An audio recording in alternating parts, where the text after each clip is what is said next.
Assalomu alaykum azizlar.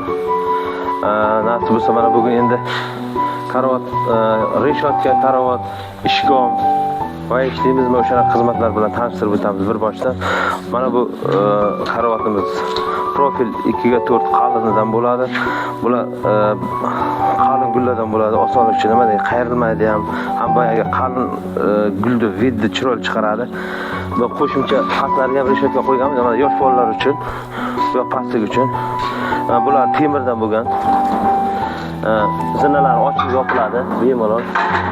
Burasi hech narsa qilmayman. Xo'sh. Bular keyin reshotka xizmatlari bor. Shular mana shu ichida qildim. Keyin vayishlar, ishkomda. Vayishni mana bu yerga sizga tushuntirib ko'rsatadigan bo'lsam, mana bu yerda. Hozir. Bu yoqdan kelsang ko'rsataman. Mana ishkomlarimiz bunaqa promoy emasda, mana bu holatda bo'lgan mana sal. Shunda bunga e'tibor qilsangiz, uzumlar tikka holda bir-biriga yopishib qolmaydi. Mana bu kelganda uzum sal adden bo'lib turadi. Bu qoldirganimiz nasib bo'lsa mana bu yerga gul to'g'rilab qo'yilib, bemalol gul ekiladi. Shunaqa qilsangiz sal chiroyliroq chiqadi. Nasib bo'lsa xizmatlar bo'lsa, pastdagi nomerga chiqaverasizlar. E'tibor uchun rahmat.